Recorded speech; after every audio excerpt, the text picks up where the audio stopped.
the day. Now, it's time for Dan Barrero's Top 5 at 5. Brought to you by Gutter Helmet of Minnesota. Never clean your gutters again.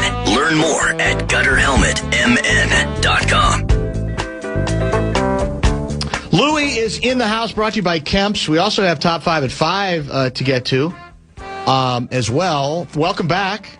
Nice to be back. Do you view it as cabin season, or is there another reason you're cabin and Kemp's? To be able to have Kemp's. Okay, that's a good combination. Cottage cheese, you know. Well, by I think Sunday it's supposed to be high of 80. I thought I read it's chilly today. Well, it was 60s, and then I think later in the week we're supposed to hit by the end of the weekend 80. Well, it was that Saturday when I returned. I went to the cabin. It was perfect. It's nice. Yeah.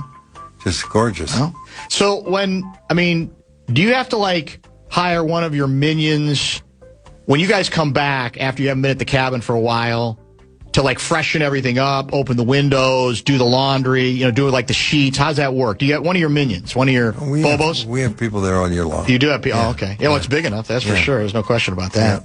Yeah. Gaardsy, where do you want to begin? We're going to begin and we're going to end at Mayo Clinic Square.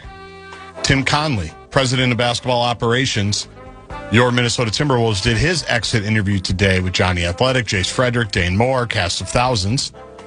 And we're just going to play a couple of sound bites from things that he had to say that caught people's eye. Let's start with just what he thought his overall impressions were of the Timberwolves this season. I think way more good than bad, but look, we were an inconsistent team. I think our emotional maturity has continued to be a thing that we have to get better at. I think I've talked to some of you guys. It's compared to a heavyweight boxer. We could beat anybody, but certain nights we weren't there. Would it be different? If we the 49s, 52, 53, who knows? I think all roads are still going to go through the two teams we're seeing playing now. They're so young and they're built for sustained success. And certainly, Denver's a fantastic team and has that championship level experience. So I think more good when the emotion subsides. But it was brutal losing in the fashion we lost on our home court against San Antonio. Anything you want to add there? Well, I'm going to get to the Moody narrative, so. That's coming up next. He did address that too. Louis, it's always difficult because the moral of what I thought he said basically was we are working hard on our petition to get moved over to the Eastern Conference. Sounds like all I know is they better work hard on keeping him. I love the Connelly. I've never met him, but I really like how he operates. I think he's in fine shape, and he gave no indication today that Chris Finch is in any danger either, correct? Correct. He said he did a masterful job in the Denver series. Denver series. He was very specific on that. In the Denver series, but said, I'm not going to play that one, but he did say, we're lucky to have Finch. He did a good job. Loves the coaching staff, said at some point someone's going to get smart and hire Mike and Nori as well, but no indication that there's going to be any changes there. How about the moodiness? That's the word of the day. If there was a wordle about the Timberwolves, moody would be that. The players used it. We used it. I think Finch used it during the season. What say you about that, Mr. Connelly? The guys will tell you it's the thing that most drives me nuts because these are all really good people. Our team's full of great guys. They don't always play well, just like I don't always do my job well, but as human beings, they're great. And I don't think you can't skip any steps. I've never won a championship, so I can't tell you how to win it. But I've observed enough to know that you can't have string together bad days, and I think a little of that to me is a bit of excuse making after a bit poor end of the season. Our guys didn't talk about that when we won the first round, when we really bonded together after those injuries. But certainly you guys see it. You guys are at the games. There's too many nights where we were not as locked in as we should be, and that's unacceptable. Plain and simple.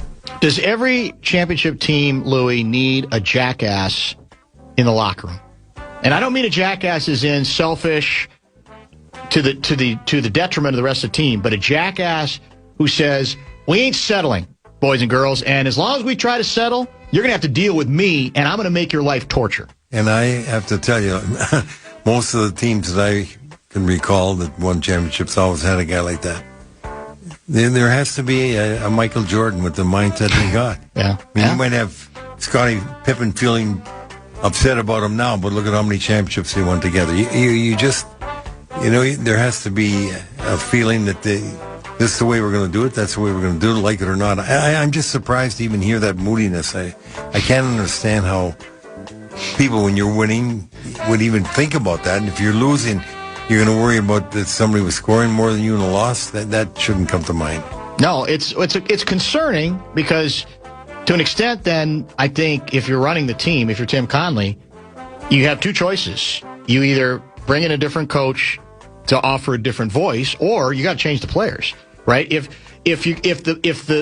everybody believes that's an issue, moodiness, whatever, then you got to do one of two things. You got to give another coach a chance to deal with those moods, or you've got to change the mix of players. You got to get the moody guy out potentially, or two of them, and then you got to try to bring other people who bring maybe sort of a different temperament to the entire clubhouse or locker room. Well, I like the coaches they have. I think Finch has done a great job there, and I'm just surprised because if they're moody, it's being really selfish. And selfishness is something you have to be really guarding against. Yeah. When you're winning a championship, it's whatever it takes, whatever I can do. That's it. And when you forget about that, then even a different coach isn't going to change that kind of attitude. Speaking of Moody, let's hear him talk about Julius Randle, who did not have a good finish to the season. And he was the only rotation player who did not offer himself up in the so-called exit interview stage with the Media Jackals. What did we think of Julius Randle's season, Mr. Conley? Julius was fantastic to start the season. He'll be the first to tell you he didn't play his best basketball with San Antonio. I think his playmaking, I think his ability, his on-ball defense, his physicality was really impactful. So we don't win because of one player, lose because of one player.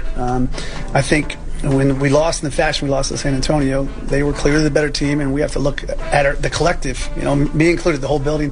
What can we all do better to ensure that we don't see the same result next season? I know Mike Tice wasn't perfect, and I know you can't always act emotionally, but he called fan line and said we're cutting a kicker after he missed 2 extra points.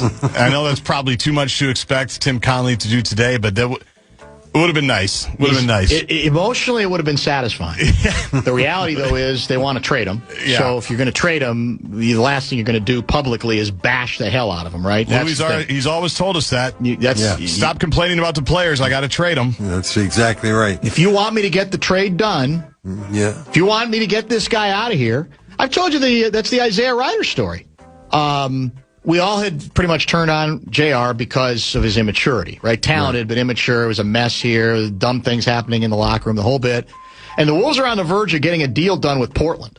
And in the interim, 2 crack Star Tribune investigative reporters, Chris Eisen and the late, great Paul McEnroe, they are pursuing a story. They break a story having to do with 1 or 2 different Isaiah Ryder arrests. I don't even remember if this was the Dice stuff.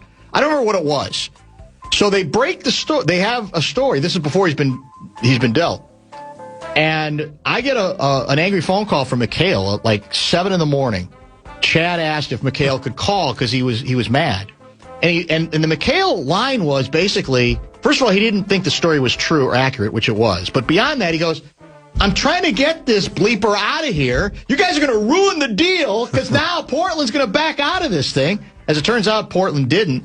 But it's all part of the same deal, is that if you're running a team, you may have even stronger held beliefs about that player, but you got to play poker, right, until you're able to swing the deal to get them out. That's why somebody says, how can you have so many good players? I said, all 20 that are the best you've ever seen.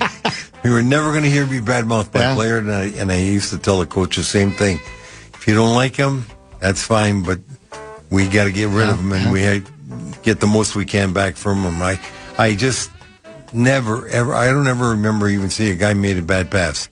I just, whether I knew it, the crowd could see it, but I don't have to confirm their beliefs.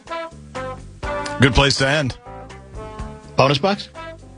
I'm going to pause because I'm going to use this for best of. Oh. And they get very mad when you have dated things in bonus bucks. Little good. It's so people that are listening on Memorial Day. Good thinking. There's no bonus bucks keyword today. Okay. Thank you for listening on Memorial Day as we go a week into the future. I like it. I should add, Tim Connelly also said Ayo Dosunmu is their most important free agent. Yes. I think that's worth mentioning. He basically, to me, made it sound like we're going to get him. We're going to be able to keep him. Now that we've seen him every day, we love him, and he's our most important guy. Which I think is an important, especially if you're moving other pieces around, he would be very important to bring back to the equation. All right, we got a lot of hockey to get into with Luigi. He's had more time to think about the way the series ended for the Wild against Colorado. I'm sure he's heard what Billy Guerin has had to say. Guerin is scheduled to join us in studio Thursday. Yes. In the 3 o'clock hour. And you'll also hear him on Best Stuff. Even better. I'm just if you're listening on Memorial Day, you're so confused. In fact, let's just do the keyword. Okay, let's do it. If you're listening to this on Memorial Day, this keyword means nothing to you. So don't go to KFAN.com. Don't do it. You can. There's still some stuff there. Check out our podcast. But if you type in the keyword rich at KFAN.com, it's meaningless to you. If you do it now, you might be able to win bonus bucks thanks to BigDeck.com. KFAN.com, keyword rich. If it's Memorial Day, don't bother. Just keep driving. All right. We'll get Louie going on a lot of good hockey stuff, including the $64,000 question I asked at the top of the hour. He'll answer that. He'll tell us who we're going to trade, who we're going to keep, who we're going to acquire this offseason, all that kind of good stuff. And he'll respond to your texts. 646-86 is how you reach Louie and us. Back in a minute. You're listening to Barrero.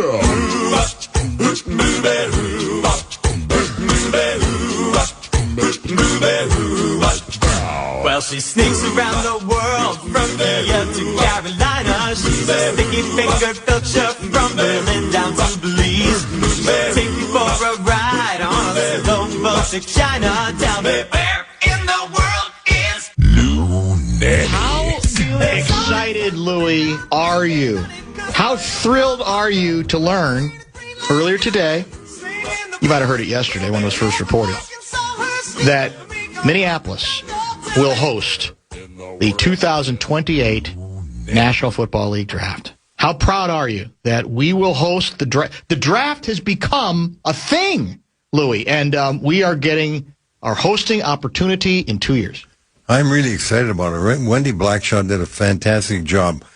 I talked to her a lot. In fact, I made some videos for the legislatures. Interesting. They needed that money. And the one thing I tried to impress in the video that I sent to them, how important it was to the city and the state to have a kind of activity like this. It shows the state in its best light. We need this kind of publicity. I love it. It's just like getting the state tournament, the junior tournament, we've had the Final Fours, getting the WWA, we're going to be getting the junior under-18 tournament in Duluth.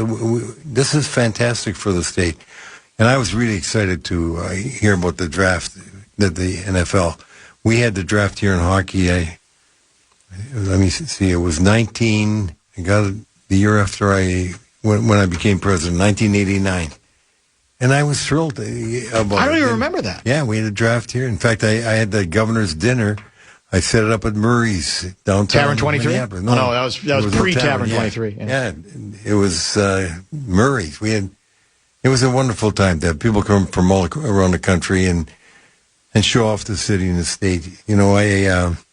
I'd get very upset. I go to so many of these dinners and conferences and I go all around the country, and they never have in Minneapolis, St. Paul. And I keep telling my clients, the people I'm with that hosting conferences, you got to go to Minnesota for crying out loud. We got 29 lakes right in downtown Minneapolis, St. Paul. We have so many good things to show off here that I'm proud whenever they get something like that. Oh, what do you get a kickback out of it? No, and I get the fact that I can boast about it. No, I thought maybe if you helped a little bit, maybe expect you want to get kickback. You want my signature on this thing? I might need a little perk. I get joy in seeing it come here. Will you be here for the draft? I'm guessing you won't be, because I guess you'll be back in Florida. I'll be back home in Florida. He'll be admiring the Minneapolis skyline. But I'll be watching, as I do. I watch the TV every day and see how it is here. I'll be enjoying it. I hope that you don't have it snow too hard that day. That's amazing to me. It's amazing. But that's another story for another day. All right, my toss-up question. More important, to win a cup, a top 5 center or a top 5 goaltender? Did you watch the game last night? Some of it, yeah, I did, actually. Should answer your question. Yeah, but that's a small sample size. Well, did you watch the game against Tampa? No. Which game do you want to watch? So you realize, just take a look at You saw Montreal win in 7 games. Mm-hmm. Do you know their best first uniforms line? in sports, by the way. Isn't that fantastic? I think they're the best. My wife keeps telling me that too, but her family is such big Montreal fans. But did you notice during this series, the top line of Montreal with their number one center on Team Canada, by the way, in the Olympics, etc. Suzuki was a terrific player, did nothing. Yeah. But Dobush kept him in there, over 41 shots last night, 70 attempts or something by Buffalo. He did the same against Tampa. They beat Tampa with 9 shots on goal. They beat Tampa in overtime. So that's easy for me to answer. You think it is that easy? Yeah, it's that easy. If you're going to say, would you rather have the top goaltender, would you rather have the top centerman? I can go over tournament after tournament. Somebody sent me a list saying every year that there were good goaltenders in some cases, but that every one of those teams had a premier center. Yeah, the premier center might be in a team, but he's not doing much. Yeah. I guess maybe I've got so much bias because it's become such a big issue here. To me, it's kind of a trick question because the key on goaltending is if you're not going to have I don't think you have to have a Hall of Fame goaltender, but you have to have I think you can win a cup with above average goaltending. You can win a cup with an average goaltender if he's playing above average. Yes, that's true. And what's bringing this up right now is because McKinnon is in everybody's mind. Right. Yes, that's what's bringing it up. That's true. And if you got a McKinnon, but you have to remember, McKinnon was on the team last year, and the goaltender was not good, and they didn't win. Yeah, people are giving me a list of some good but not great goaltenders who still won the cup. Oh, sure, yeah. You can do them, but just take a look at how a good goaltender played. Before we get to more post-mortem, we talked after the team was eliminated, but there's a lot more ground to cover, and we have the hour to do it. I mentioned yesterday a subject that we have not covered in a long time. I know we've talked about it before, and I maintain when it comes to Stanley Cup playoff runs, not like we've had a bunch of them between the Stars, North Stars, and the Wild, but the 1991 team. I still look back at that run, and I say, there's not been anything like it before or since. Now they didn't win. You didn't win the cup, but obviously you got to the finals and then lost. I mean, and for people who don't remember, regular season, 27, 39, and 14.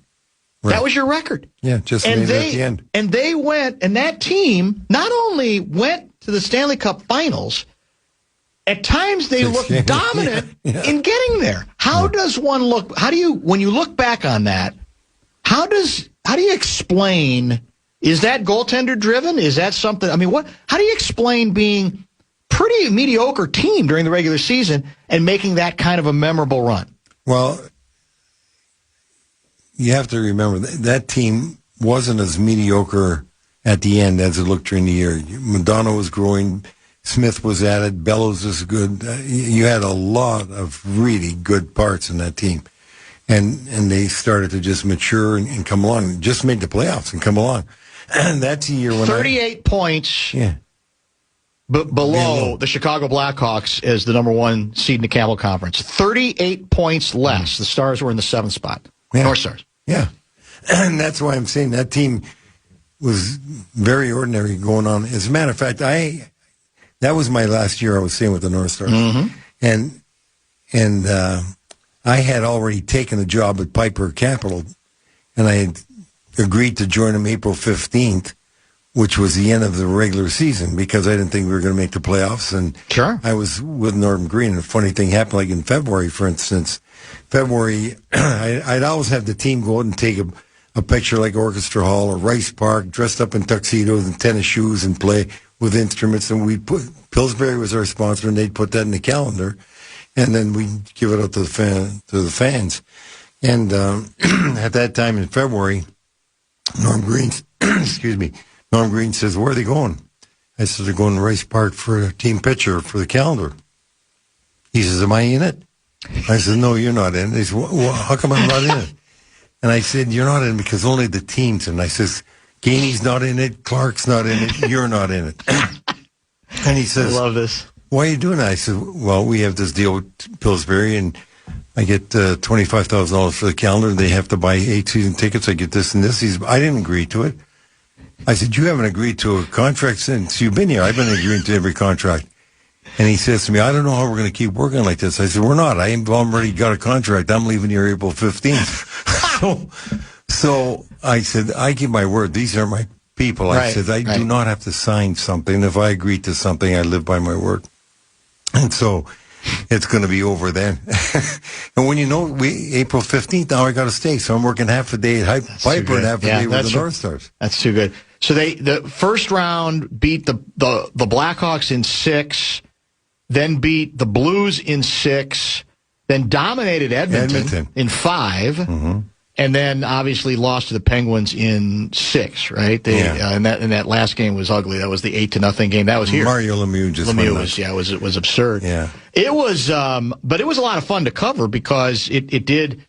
Like you said, there was talent on that team. Yeah, but. I told the story yesterday. That was when Bob Gainey was obviously the coach. And did a great job. And Gainey, this will shock you, he was unhappy over the course of that season with some things that Royce and I had written. And so for a while he was talking to people about, well, can we ban those guys from the press box? And to go from that to, obviously we all wrote a lot of positive stuff once the playoffs began because it was just such an incredible run. I just remember it being like, what's going on here? You know, when teams are good to very good, they kind of had it. We know they had it in them. But the way it built that year, and by the end of it, you're going, well, yeah, they might actually win the whole damn thing. Yeah, and by the way, Gainey wasn't usually that type of guy. He wouldn't say very much anyway. I'm surprised he even mentioned that. We brought it out in him. Yeah. That's how bad they were. That's how snarky and Royce were. We probably were. I know the couple. Yeah, that's it. But they really grew as that season went along, and great goaltending by Casey as well. They had a terrific run, but when it gets right down to it, Pittsburgh had only Lemieux, they had Yager, which was unbelievable. You know, they had some stars, and the Wild gave it their best. It just wasn't going to be good enough. Dave Gagne, 82 points. Yeah. Bellows, Broughton, obviously. Madonna, you mentioned. Bobby Smith. Mark Tenorti. Yeah. Terrific defenseman. So there's some really interesting names there. And a very memorable season that kind of gets lost because it goes back a ways, and I don't think people talk about it enough as unusual as it was. Think about being a 9-year-old. Coming off the Twins World Series. Yeah, and that was the other thing, the timing. You're right. That Stanley Cup. Yeah. The Final Four was here. It's crazy. The Super Bowl was here in 92. There was some Coca-Cola commercial or something. We've got it all here in Minnesota. As a 9-year-old, Louis, that's how old I was. Concord Elementary. Think about it. You're thinking this is the greatest thing ever. The Twins have just won the second World Series. Our hockey team's great. We've got Mike Modano. He's in Mighty Ducks. Like the whole thing is just coming up Minnesota. And it hasn't really been the same since, unfortunately. But it was a good run for a kid. John Casey, right, was the goalie. Yeah, right? He did. He was tremendous. Exactly it. All right. I could have sworn we talked about this last time you were on, but I maybe my memory is failing me. So the age-old question, did you tell me last time we were on you can't even consider any longer trading Wallstedt? I didn't say can't even consider, but I said you have to really be getting something that's going to move the needle a big way, because they traded Gretzky, so you can consider trading anybody. Yeah, once you do that, that's true. But I'm just trying to visualize who are they going to get for that. You know, if you're going to say he's going to get McKinnon, would you do it in a heartbeat? Yeah, that's what I'm saying is who are you going to get back? And I just don't see that there's somebody going to give Austin Matthews from the Maple Leafs for Wallstedt. That's not going to happen. Mm-hmm. That's not going to happen. So you're not ruling it out, but you're talking about you can't do it for a good center. You have to do it for top of the line. Yeah, especially now Gus is going to have a hip operation or something. Yeah. And on top of that, he signed for his contract starts in next year. And he's got no trade or limited trade, whatever. So that's limiting you. There are a lot of pieces to play here that affect that trade, and I don't see it getting made. So does that make it unlikely that they're going to be able to get the big fish in the offseason? It all depends how big a fish you're talking about, because how big a fish do you think it needs to be? Right now, I honestly felt in my heart if Eriksson Ek and Brodin were healthy, they were going to win that series, and I felt that all the way along. And then when they weren't, I said they're not going to win the series, but they were good enough, and that puts them in a category. So if they win that series, they could beat Vegas, who you know is a very good team as well. But they've had good success against Vegas, and then it's going to be Carolina or Montreal, two good teams. But I think they could have won both. So they're not that far away. He's just got to add good pieces, and I'm not looking for him to be able to get a great piece, because if you're getting a great piece, you're giving something great back. Because the free agents right now we're not having these great players completely free. They're demanding something for them, or they trade them before their rights are up, and they go somewhere else and sign. So let me ask it this way. If you could get another center that was good enough that it wouldn't be the end of the world if Eriksson Ek is not available, is that enough? In other words, can that just be a good center that fits the definition we're talking about? That's better than just a good center. Eriksson Ek's better. You think he's a great center? He's an excellent center, yes. I mean, he's not a top 10 center, is he? Not in the league. In the league, but yeah, that's what I'm saying. He's getting as an all-around player. Yeah, okay, right. So the value he has. Eriksson Ek's value is tremendous. But what I'm trying to figure out is the value tremendous because of the lack of depth? If you get another Eriksson Ek guy, you're going to have a pretty good center ice group. Is that gettable in a way where you don't have to give up everything? I mean, is that practical, that level of acquisition? What are you going to have to give up? I'm talking about the assets. If it's future stuff, which right now, you look at Tampa, they've traded first-round picks forever, for a long time. So if Bill could go down and give another future first round, you'd have to do that. Yeah, and if you do that, and you're going to get something like Eriksson Ek back with another one of your youngsters, if somebody wants to make that deal, you got to make that deal. Here's this individual is tenacious, because I think he's made this accusation before. This is 715 guy. I don't think you're going to agree with him, but I'll read it. Well, he's around Balsam Lake. Go ahead. Well, there you go. Actually, might be right next door to you. Yeah. I am convinced Hines had the Foligno line out there for the last 1:30 of Game 6 to get Nick his third goal for an empty netter. That line was not who anyone would have had out there if you really wanted to keep them at that time from scoring. Hines should be fired for that one. That's what 715 guy accuses. I will tell you this, that I don't agree with him. That's something you'd think about, but that was their defensive line in a lot of situations, and I want to say he is not concerned if Nick would even get an assist for the rest of the tournament. But it's quite an accusation. He likes the physicality of what he likes their ability to win draws. Nick Foligno was out there because McCarron was also out there, I believe, and he's another guy that can give you center ice faceoffs. In case somebody gets thrown out of the draw. And I think Hines did an excellent job this season. He really got a lot out of the team. I like the way he brought him along, checking the whole works. And I don't care who the coach is, you're going to second guess a coach all the way along. That's the privilege we have as spectators to second guess, because we already know what happened when that guy made that choice. Now we say, well, what if he would have made this other choice? And we give ourselves that luxury. But Hines had a real good year coaching. Gaardsy, you talked about this, I think, top 5 at 5. What was the Russo question about a positional change suggestion that had been brought up on this show? Boldy to center. Boldy to center. Yeah. I got an interesting text on that, kind of well-reasoned. I read it to Russo. Russo, I'll tell you what, the way he asked the question, I don't think it's crazy to ask. I'm going to ask Diaz, I think he both Heinze and Guerin. Yep. What do you think of that? For next year? Yeah. I like it. I mean, Boldy's he's a star. He's a star. And he has a capability to play center or wing. When you talk about big centers, you're talking about centers right now. What do you want out of a centerman? You want a guy that sees the ice well, the guy can handle a puck, which he's tremendous at, the guy that can dish the puck, which he's tremendous at, the guy that checks well, he's very good, he's excellent at that, the guy that can skate well, the guy that has center. I mean, there's nothing wrong with saying move Boldy to center and he becomes your number one center. The guy's got all those capabilities.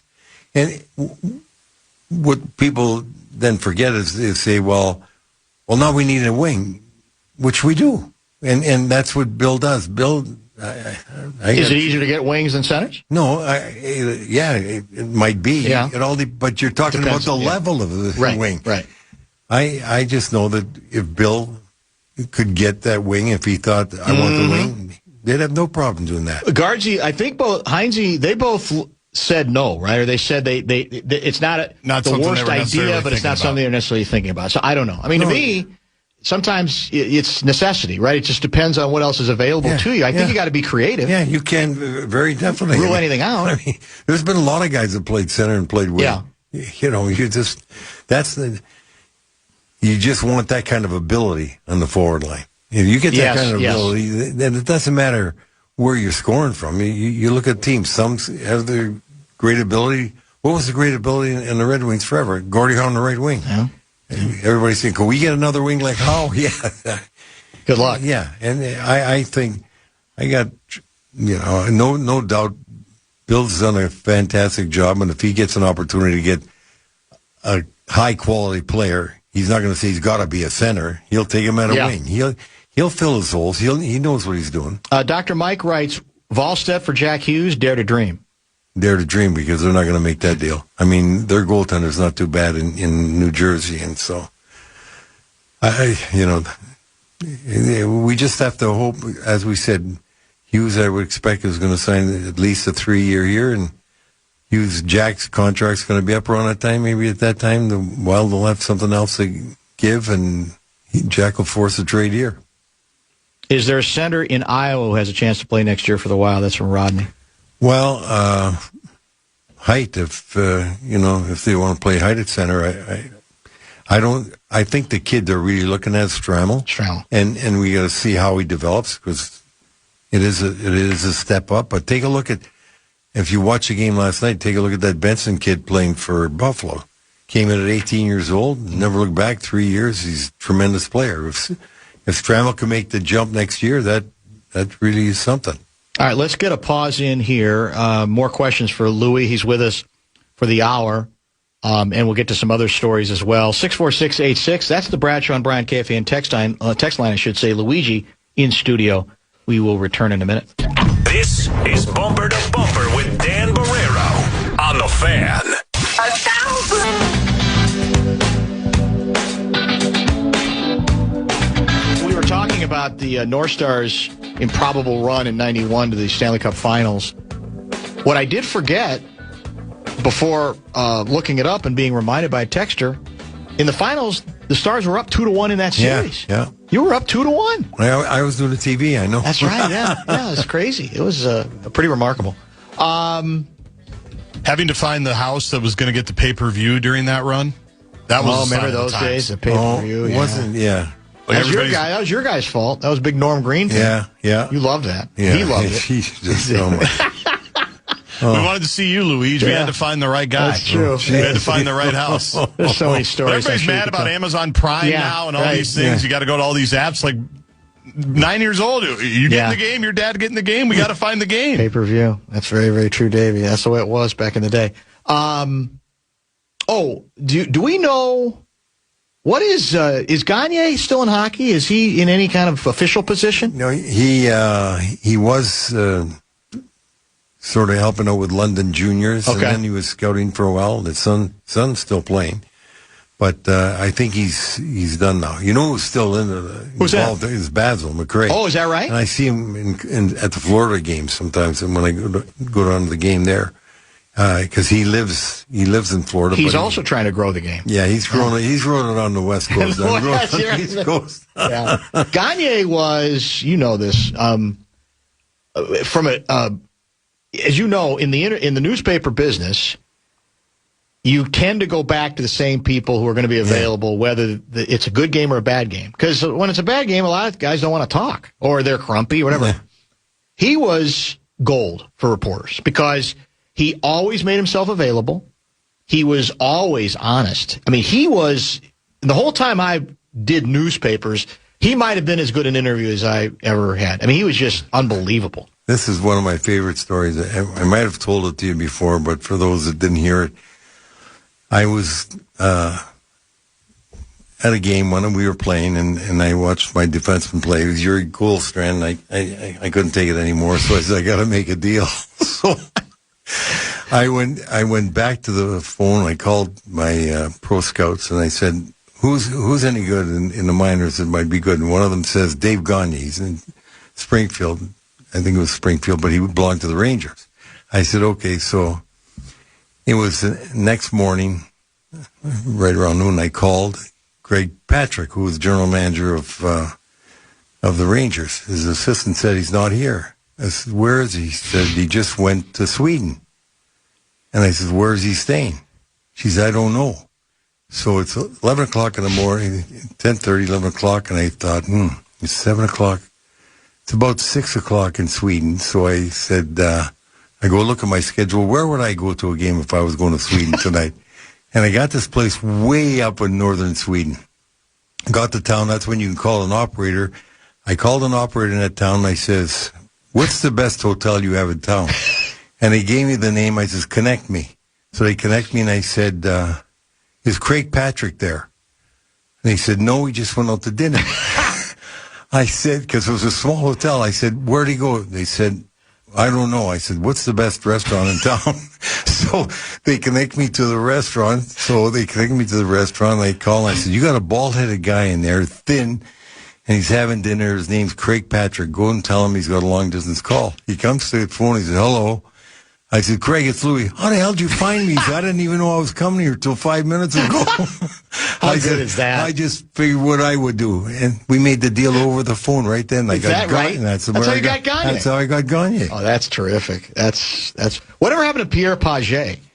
Pierre went former coach. He coached a lot in Europe after. In fact, he was coaching the Red Bull team. Okay. And I went over to Salzburg, and he was in the summer. He left, but he told me places to go. But then he went from Salzburg to Berlin, and then he stayed in Germany for a while. Then he came back to Calgary, and his wife was ill. So I think he's retired from coaching now. He might be in Calgary. Another good guy to deal with, for sure. He was great. Louis, this is from Bill out of Shoreview. If you were the GM, which top center would you covet for this Wild team, and why? And two, can the GMs and owners put pressure on Gary Bettman to get rid of this insane disgrace of a playoff system that he seems to think is so great? We've examined that subject many times before, but go ahead on either of those. Well, especially since you just talked about the North Stars going from 16 against 1 in those days. That's true. I guess, I really can't say when I was disappointed that Brock Nelson didn't come from the Islanders at the time. I thought he would be a perfect fit here, and I love Brock Nelson as a player, as an individual, and what he contributes. And I think Colorado's real smart, not only to have made a deal for him, but at that time to lock him up so he couldn't get free. I don't know if, all you have to do, you look at any team, there's good centermen that you'd like to have. But as we said, you look at Tampa, and who do you really want that team? You want Kucherov. He's on the wing, but he plays like a centerman. He's a guy like Boldy, dishes the puck, makes the plays, and sees the ice so well. But I don't really even think about it because I'm not involved to know who might be available, and I don't dream about players that I have no chance of getting. Have you talked to Guerin since the team got eliminated? No, I haven't talked to him yet. I'll talk to him soon. Well, like I said, he's coming in studio Thursday. Yeah, well, I'm just curious how. Well, he's probably buying new cars or something. He's been so successful. Yeah, there you go. He deserves it. He's done a great job. I'm so happy for him. He's very passionate about what he does. The thing, as I told you, I like the most is the fact that he's not afraid to make a decision. And neither he or Connelly are. No, and that's why I love Connelly too. Yeah.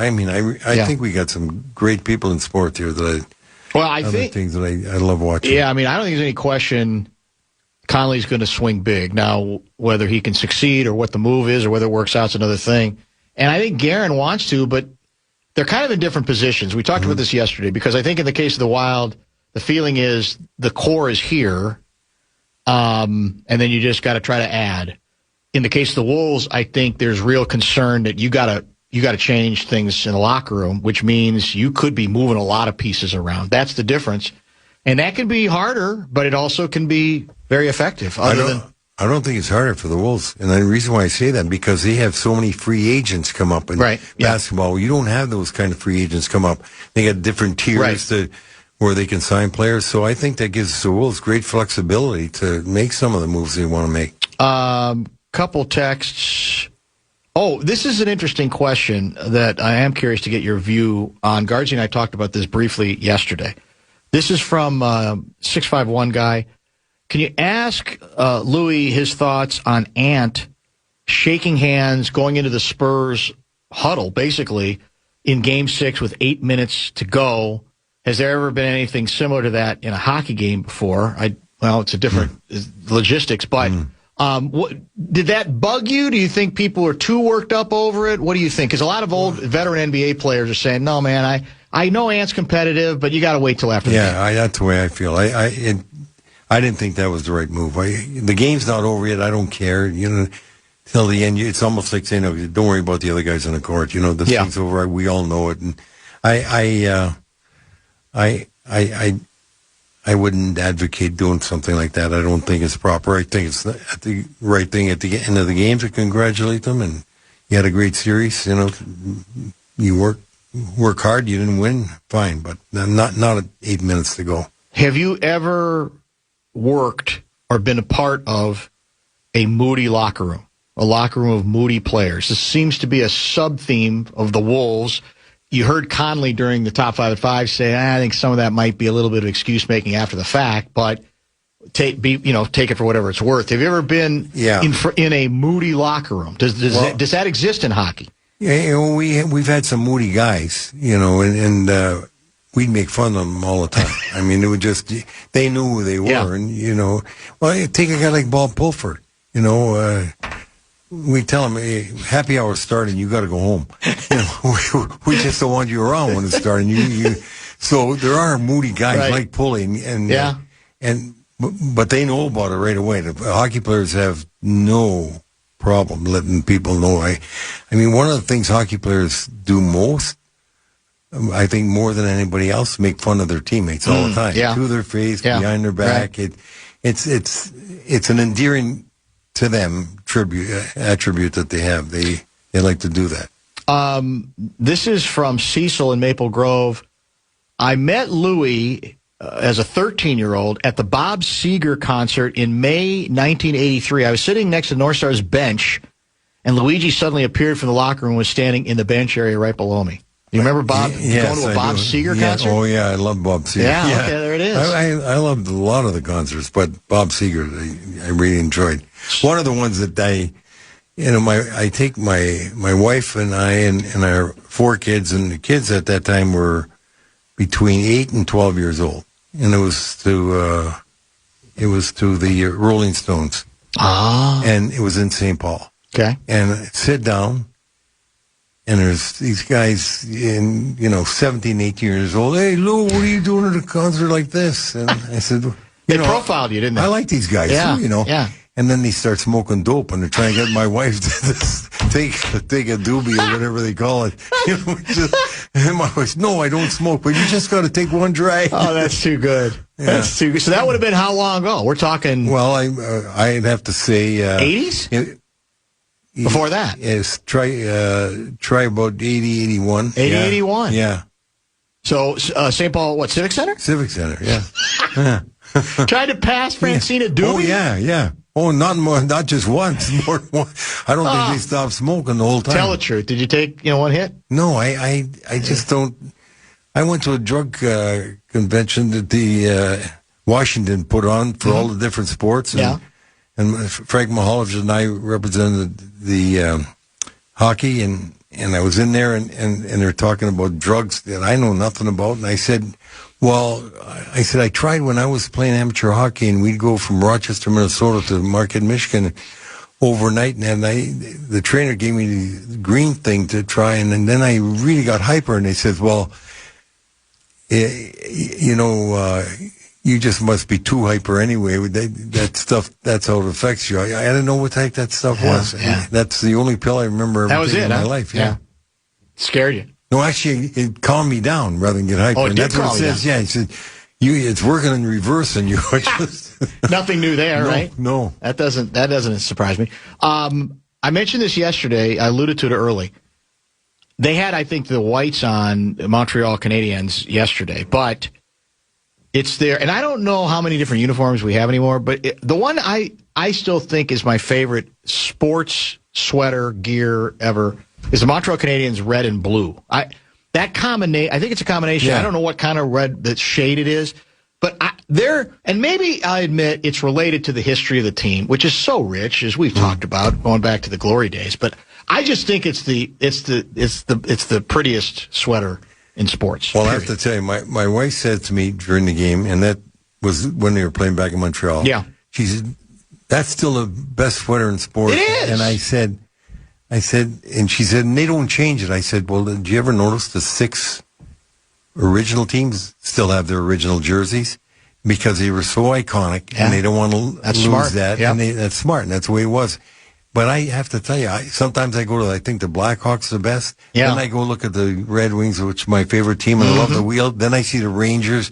And there's some great ones, there's no question. Writing coming right down the front. Then I see the Leafs, and then you see the Bruins. Those 6 sweaters were phenomenal. Those are pretty good, yeah. And, right. But the Canadians are special. And they've won, 25 Stanley Cups, so that's okay. All right, so you're back for a while, in and out. You got things to do and so forth. But you can still either come in or do phone next week, because the Stanley Cup playoffs are not over. Yeah, I may be in town next week too. I think. Okay, well, figure it out. Whatever works for you.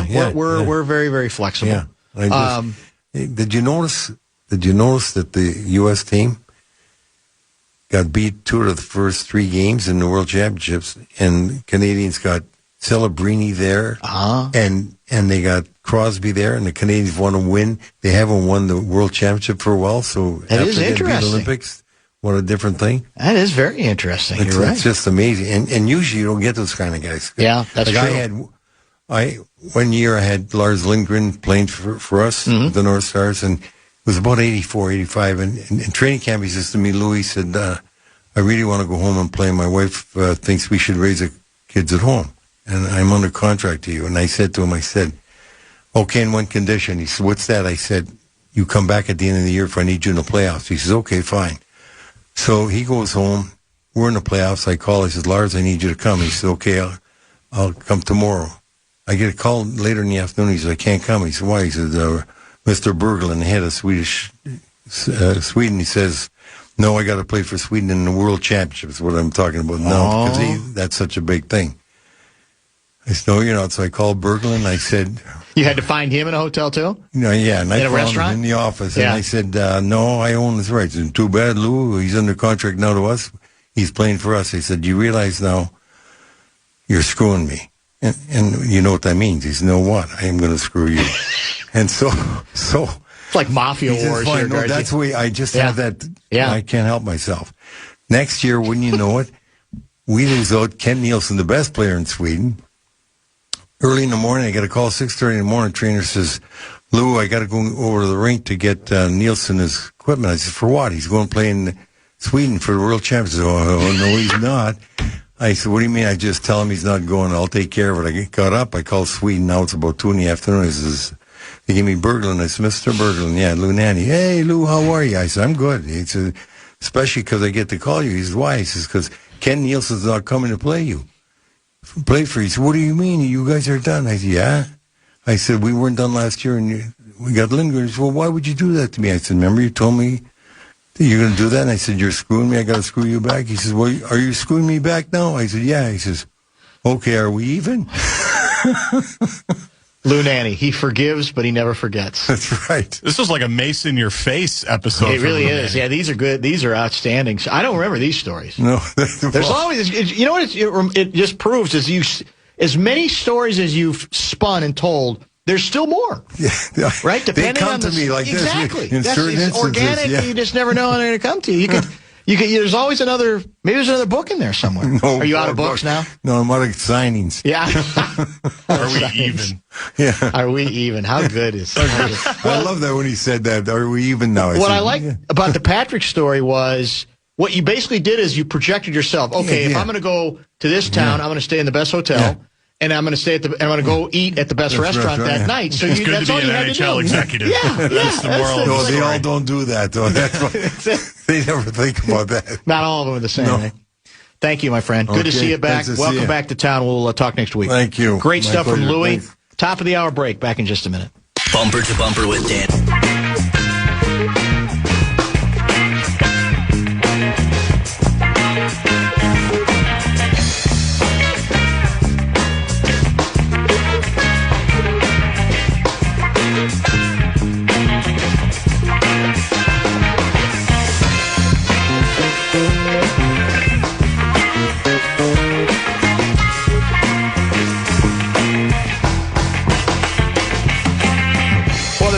Of securing on a regular basis some of the guests we do is the knowledge that sooner or later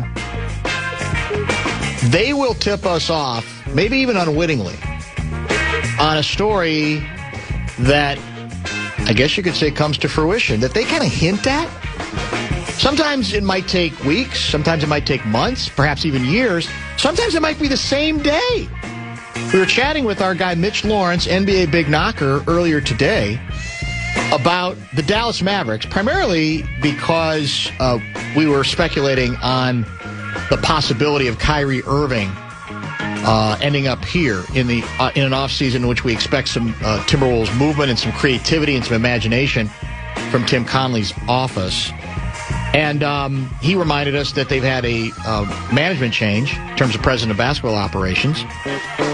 And Mitch kind of wondered out loud whether that might end up having some implications for the current head coach, Jason Kidd, who, according to Mitch, wanted the jury job, wanted to run the show there, has tried to weasel into running the show a couple other places he's been as well. And what? 2.5 hours later, we get this Shams bomb on what? Jason Kidd is out as coach of the Dallas Mavericks. Wow. New Mavericks president Masai Ujiri is making a coaching change. Kidd had 4 years and well over $40 million left on his contract. Those are deep pockets. Yes. Those are deep, deep. And, look, I don't believe there's any reason to think that Finchie was on the hot seat here. I know there's some people who think he should be. I have had my criticisms as well. But there's another piece to how the Wolves move forward on decisions like that is probably worthy of discussion soon. And that is the deep pocket question. Because I think Finchie has at least 2 more years left. That sounds right, yeah. I think decent money. Well, you got to be willing to do what they did in Dallas. In that case, pay off a coach owed 4 years, you said. 4 years and over $40 million. Over $40 million. Wow. And the new guys have to prove that they're capable of absorbing that kind of hit. Are they liquid enough? I think they're not as liquid as Glenn Taylor. Very few people are. Very few billionaires are. They seem to be more liquid than they were, but it's another question moving forward that sometimes decisions are made for those reasons, for financial reasons. Well, we thought about it, but we don't want to write that big check. So I'll be curious to see where Dallas goes with that job. I assume it would be a fairly attractive job.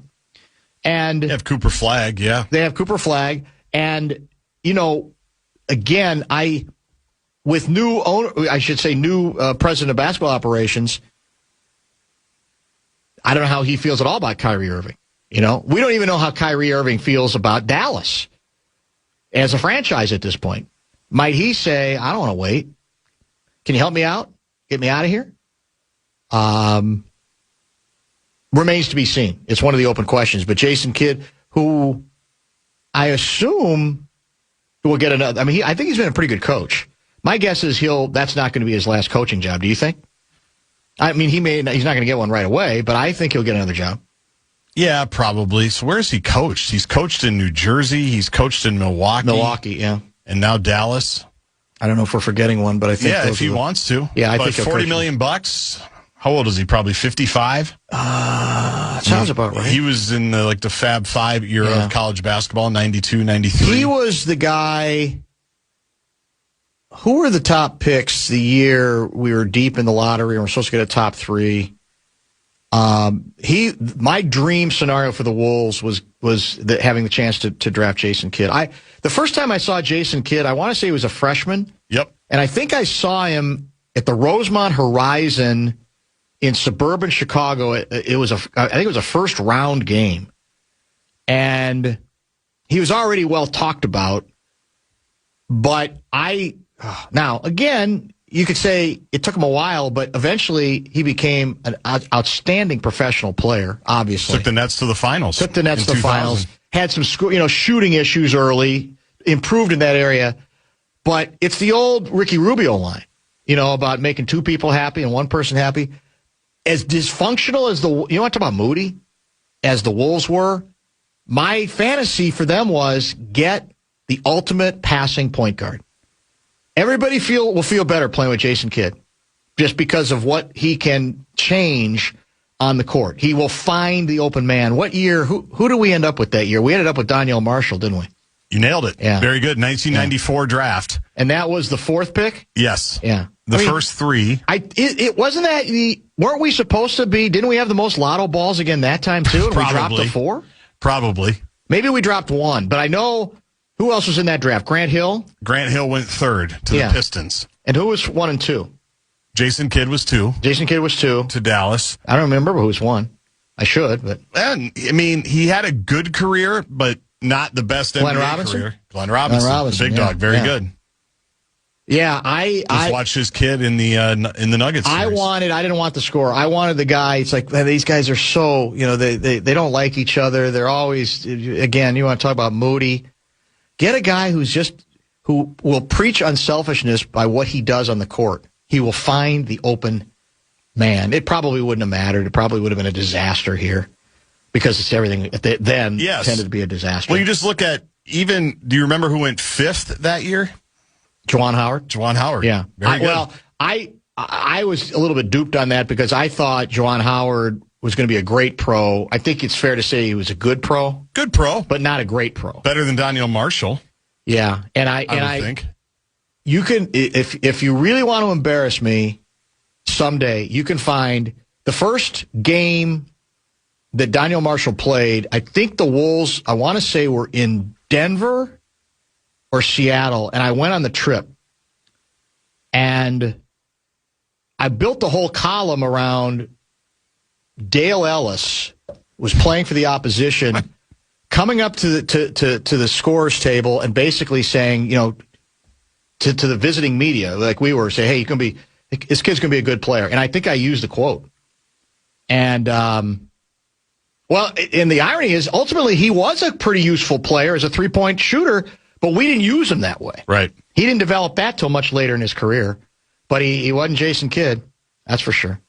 He wasn't even Big Dog. Wasn't Big Dog. Obviously wasn't Grant Hill. Remember? No. Well, of course, Grant Hill had a number of injuries, too. But that was another year where, again, we were talking at the start of the show about luck. And the Wolves were their own worst enemy. It was hard to feel sorry for because of all the mistakes they made. But they had no lottery luck in that regard. Where for years you didn't have to be that smart to know who to pick when it was more obvious, right? And Donyell, some people liked, but still it was a little bit more of a reach, certainly than Grant Hill, certainly than Glenn Robinson, and most assuredly Jason Kidd, who I would have taken number 1 in that draft. I like I said, I loved him. I think you would have been. Obviously, you can't factor in the Grant Hill injuries because he was on a ridiculous trajectory. Yes, he was. He definitely was. Kidd probably had the best career out of all those guys, and that's why we say it all the time. People are annoyed about we're trying to move to the East again because of what's going on with Wemby, and we just got cooked. But when you grew up with this, as I did, and you covered, you do appreciate the last few years. It's not always easy. That's the thing. To see it that way, but man, you got to get the longer lens out again, and that's true. All right, well, we're late. Well, let's wrap things up. We'll remind you of outstanding guests today and what we have coming up the rest of the week. You're listening to Barrero on The Fan. From the 1-800 Ask Gary Traffic Center. American Pressure, commercial-grade pressure washer since 1975. It's the Bumper to Bumper Show Wrap. All right, quick reminder of an outstanding guest lineup today. Mitch Lawrence at 3:30 to talk about the NBA playoff basketball game heard round the world last night. The double overtime encounter between the defending champion Oklahoma City Thunder and the up-and-coming San Antonio Spurs. Davey won by Wemby and company. What was his total? 41 points, and was it 24 rebounds? Yeah, it sounds right. 24 rebounds. Had a block at the end that kind of finished everything. Yes. And by the end of the game, other than that one block, had our guy, Chet Holmgren, curled up in the fetal position. How about when he dunked on him? I think got a foul. And then the ball just bounced up and he just held the ball. I mean, it's just gangster stuff. It's amazing. It's just gangster. It's cruel. It's downright cruel. Put one on Caruso? Yes, he did. Lure Goose with good A-section material at 4:15 and a great hour with Luigi, in which he found a couple of more stories I don't think he's ever told us before. He's got an abundant supply. That's the beauty. He's never going to run out of stories. Russo Radio tomorrow in studio. Yeah, tomorrow. Also in studio. Kessler in studio tomorrow. Billy Guerin in studio on Thursday. So it's a big studio week because we had Johnny Athletic yesterday. And who knows what else. Gerald Posner, I think we're going to get Thursday as well, tentatively. We're still negotiating with him. We got a lot of catching up to do with him, too. A fan and a man in the air.